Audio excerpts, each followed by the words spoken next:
Hello hello. Audio और video बिल्कुल clear आ रही होगी, ऐसा कुछ मैं उम्मीद करता हूँ कि लाइव क्लास नहीं और ये रिकॉर्डेड फॉर्म में क्लास आपको दी जाती है, तो इसीलिए मैं ऐसा कुछ उम्मीद कर सकता हूँ कि आपको ऑडियो और वीडियो बिल्कुल क्लियर आ रही होगी। ठीक है। और ये क्लास नंबर आज की 5 है। क्लास नंबर ये आज की 5 है, 5 यानी कि। ठीक है। और इसी चैनल पर इसी चैनल पर 4 क्लासें ऑलरेडी हिंदी के अपलोड हो चुकी हैं। अगर उन क्लासों को अगर ना देखें तो आप देख लीजिए। और वो हिंदी वर्णमाला की 4 क्लासें हैं। ठीक है। और ये काफ़ी हेल्पफुल होने वाले हैं आपके लिए। और इसके साथ साथ हम अ, पहली बात, एग्जाम टिप्स पर आपका एक बार फिर से स्वागत है। और मेरा नाम है जितेंद्र सिंह और क्लास नंबर 5 हम शुरू करेंगे हिंदी की आज। ठीक है।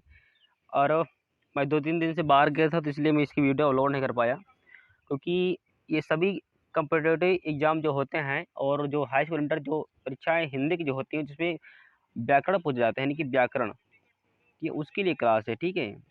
और ये एक मास्टर नोट से आपको पढ़ाए जा रहे हैं। इस नोट्स में एक भी आपको वर्ड एक्स्ट्रा नहीं लिखा मिलेगा, पहली बात। ठीक है। और जो आपको आपको होता है ना कि आपको मक्खन पूरा पूरा निकाल के दिया जा रहा है ना, इसमें कूड़ा घास एक भी नहीं है, कूड़ा करकट वगैरह, आपको पूरा मक्खन निकाल के दिया जा रहा है। और इसी के साथ हम वीडियो को स्टार्ट करते हैं, वीडियो को ज़्यादा बढ़ाते नहीं हुए। और ये क्लास नंबर 5 है, तो हम स्टार्ट करते हैं। ठीक है। मैंने आपको पहले बोला कि अयोग वाक कितने होते हैं, 2 होते हैं, जो पिछली क्लास में है। ठीक है। अब जो नया-नया देखेगा तो उसे बोलेगा अयोग वाक क्या है, उक उसमें क्या है, स्पर्श क्या है, संघर्षी कौन है। तो इस तरह में जो पुरानी क्लासेस जिसने ना देखी हो, तो पुरानी क्लासेस देख लीजिए, उससे आपको काफ़ी हेल्पफुल होने वाली है। ठीक है। तो स्टार्ट करते हैं अयोग वाक। ठीक है। अयोग वाक की हम बात कर लेते हैं, तो ये वर्णमाला में केवल 2 ही होते हैं। 1 मिनट। अयोग वाक हम बात करें तो वर्णमाला में केवल 2 ही होते हैं। कौन होता है? एक ये अंग होता है, अंग ऐसे जैसे लिखा जाता है अंग, और एक ये आहा। ठीक है। ये मात्र 2 ही होते हैं। अगर हम बात कर लें, ये अयोगवा वर्ण है। ठीक है। और इसके साथ साथ ये अनुस्वार है। अनुस्वार, ये अंग है, अनुस्वार है। और ये विसर्ग है ये आहा। कैसे? जैसे आप लिखते हो निःशुल्क, निःशुल्क लिखते हैं ना, तो ये वही विसर्ग, ये वाला जो आप लिखते हैं निःशुल्क। ठीक है। जैसे आप लिखें निःशुल्क, ऐसा लिखते हैं ना, नहीं लिखते हैं, अब इधर शुल्क लिखते हैं, ऐसे करके लिखते हैं। तो जो डबल जो बिंदी आप लगाते हैं, तो यही आपका विसर्ग है। ठीक है। अब हम इसमें जो अंतर इसमें क्या है, अनुसार और अनुनासिक में डिफरेंस क्या है, क्योंकि डिफरेंस भी तो आना चाहिए ना। तो इसमें डिफरेंस क्या है, तो लिखा है अनुस्वार और अनुनासिक में अंतर, यानी कि इनमें डिफरेंस अगर हम करके देखें तो हमें क्या क्या अंतर आएगा। तो अगर हम अनुस्वार की बात कर लेते हैं, अनुस्वार। ठीक है। तो अनुस्वार में क्या होता है कि नाक से अधिक सांस निकलती है। एक ट्रिक, एक तरीका बनाया गया है। ठीक है। नाक से अधिक सांस निकले और मुंह से कम सांस निकले, तो हम इसे अनुस्वार बोलेंगे। किससे? अब देखो, नाक से अधिक सांस और मुंह से कम सांस, तो क्या है? अनुस्वार है। ठीक है। अब जैसे लिखते हो कभी अंश, अब लिखते हैं ना, ये अंश है, पंच है, अंक है और अंग है, जिसमें अंग निकलता हो। ठीक है। ठीक है। जिसमें अंश है, जिसमें अंग निकला, प है, यह ऊपर लगा है। ठीक है। फिर का में भी लगा है, फिर ये आ में भी लगा है। तो ये एक आपके अनुस्वार। अनुस्वार में क्या होता है कि नाक से अधिक सांस निकलती है और मुंह से कम सांस निकलती है, उसे हम अनुस्वार कहते हैं। ठीक है। तो अगर फिर इसी क्रम में अगर हम अनुनासिक की बात करें, अनुनासिक तो इसमें और नीचे है, इसे कुछ नियम बना बताए गए हैं। ठीक है। तो थोड़ा नियम को भी पढ़ लेते हैं। लिखा है, अनुस्वार की ध्वनि प्रकट करने के लिए वर्ण के ऊपर अंग, जो बिंदु बना होता है ना कि ये ऊपर ऐसे लगा होता है, कहीं का प्रयोग किया जाता है। अब देखो कैसे, इसमें आपके 2 कॉन्सेप्ट क्लियर हो जाएं। कौन कौन से? अनुस्वार की ध्वनि प्रकट करने के लिए वर्ण के ऊपर अंग बिंदु का प्रयोग होता है। ठीक है। पहली बात ऊपर ही आपको बता दिया गया है। फिर लिखा है, अनुस्वार का प्रयोग तत्सम शब्दों में होता है। अब देखो, ये अनुस्वार आपका तत्सम भी होता है, तत्सम। ठीक है। तत् माने उसके संस्कृत, मतलब संस्कृत के जो समान है वही है तत्सम। ठीक है। और इसके साथ साथ अगर हम बात करते हैं कौन कौन सा है, तो अभी आपको तद्भव तत्सम आगे पढ़ाया जाएगा। ठीक है। अभी तो वर्णमाला ही आपके चलना है, 3 से 4 क्लास आपकी वर्णमाला और चलेंगी, क्योंकि एक टॉपिक वाइज एक बैच के थ्रू लॉन्च किया गया है। ठीक है। तो आपको एक प्रॉपर तरीके से क्लासें मिलेंगे।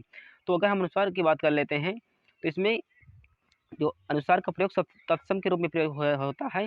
कैसे? जैसे कि अंगूष्ठ, अंगूठा है, अंगुष्ठ का जैसे अंगूठा हो जाता है, तो आपका जैसे तत्सम, तो अब ये ऊपर लगा नहीं अंग, ये दंत में लिखा है, और ये अंत में भी अंग लगा है।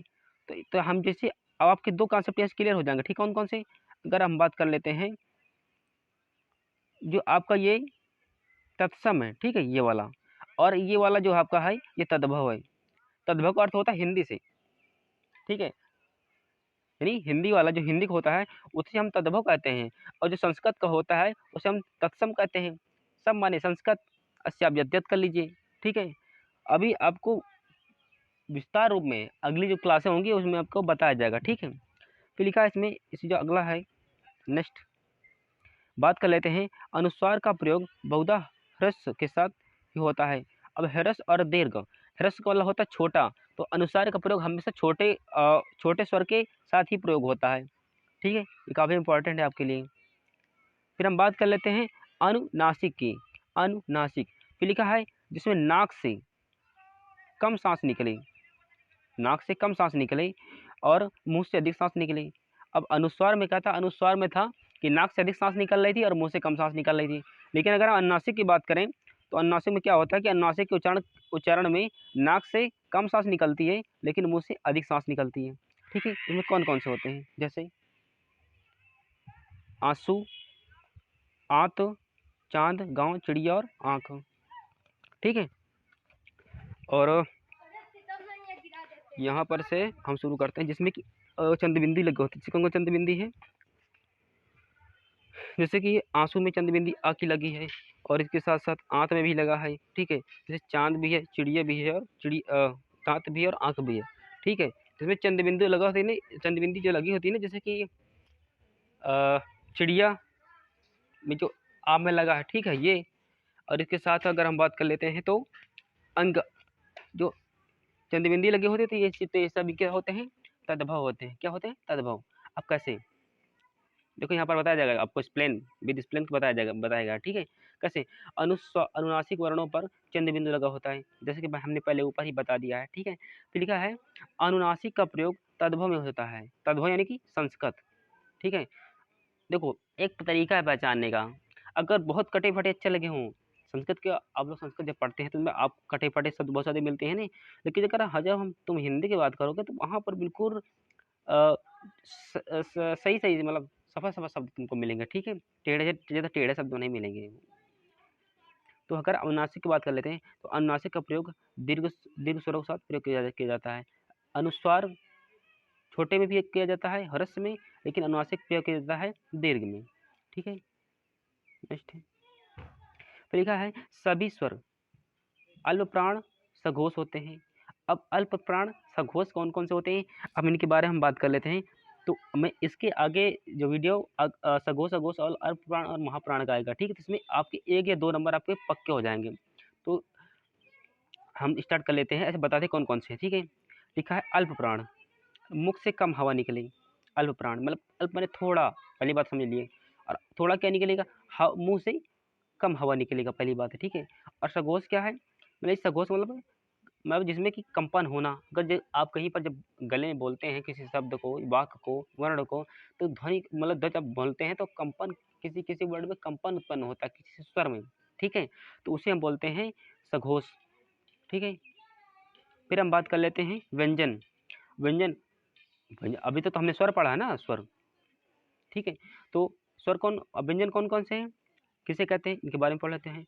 वे ध्वनियाँ जो स्वर की सहायता से उच्चारित होती है, पहली बात, क्योंकि जो स्वर हैं आपके वो स्वतंत्र है, उन्हें बोलने के लिए किसी भी आवश्यकता पर नहीं पड़ती है, किसी की भी, वो स्वयं स्वतंत्र होते हैं स्वर, ठीक है। लेकिन हम व्यंजन की बात कर लेते हैं तो वे एक मिनट में थोड़ा इसको मिला देता हूँ। वे ध्वनियाँ जो स्वर की सहायता से उच्चारित होती हैं व्यंजन कहलाती हैं। अब बताते हैं, जो कामता प्रसाद गुरु हैं, ये एक बहुत बड़े हिंदी के मतलब व्यक्ति हैं, मतलब इन्होंने बहुत सारी कविताएं, रचनाएं, ग्रंथ बहुत सारे लिखे हैं। तो इनके अनुसार 33 व्यंजन बताए गए हैं, ठीक है। नेक्स्ट, अब देखें, प्रत्यय के आधार पर व्यंजनों का हमने कुछ वर्गीकरण किया है, और इन्हीं वर्गीकरण में हमने 25 होते हैं। कौन कौन से, और ये स्पर्श होता है, स्पर्श का अर्थ क्या होता है, छूना यानी टच करना जिसको बोलते हैं स्पर्श। कौन से, का से लेकर माँ तक, कौन कौन से, और इसे क्या बोलते हैं, इन्हें हम बोलते हैं वर्गीय व्यंजन। ठीक है, जैसे का खा गा से अंग, मतलब यहाँ से अंग से लेकर के माँ तक 25 होते हैं। क्या गिन के देख लो, 1 2 3 4 5, और जब 5 कॉलम बाई 5 करेंगे रो एंड कॉलम, तो यहाँ पर हो जाएगा 25, पहली बात। ठीक है, अब हम बात कर लेते हैं अंतस्थ कौन कौन से होते हैं। ये मात्र 4 होते हैं। कौन सा अंतस्थ, ये पिछली बार की परीक्षा में जो आया हुआ था यूपी टेट, उसमें पूछा गया था अंतस्थ वाला। 4 होते हैं। कौन कौन से, या, रा, ला और वा, 4 होते हैं। ठीक है, अंतस्थ होते हैं। अगर हम संघर्षी और उसमें की बात करें, संघर्षी यानी कि जिसमें घर्षण उत्पन्न होता है, तो सा खा सार हा, तो बोल के देख लीजिए ना, सा खा घा और सा संघर्षी होते हैं, यानी जिनमें घर्षण उत्पन्न हो, इन्हें हम उसमें व्यंजन भी कहते हैं। ठीक है, अगर हम बात कर लेते हैं किसकी, स्पर्श की, कौन कौन से होते हैं स्पर्शी संघर्षी, कौन कौन से होते हैं, तो चा, छा, ज और झा, ये 4 स्पर्शी होते हैं। ठीक है, और लिखे नासिक का व्यंजन, नाक से कौन कौन से बोले जाते हैं, तो नाक से कौन कौन से बोले जाते हैं जी, नासिक व्यंजन कौन होता है, अंगा होता है, आपका जो इया है, ड़ा है, ना है और मा, जो ये प्रत्येक वर्ग का 5वां अक्षर। अब प्रत्येक वर्ग का 5वां देख लेते कौन कौन सा है, ये है, ये प्रत्येक वर्ग का 5वां अक्षर है कि नहीं है, तो यही है।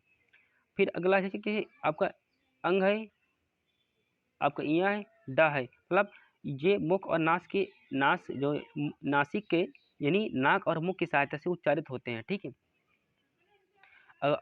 ये क्लास आपकी यहीं पर ख़त्म हो रही है, इसीलिए मैंने कहा है कि अगर आप प्रॉपर तरीके से पढ़ेंगे तो आपकी हिंदी बिल्कुल कंप्लीट हो जाएगी।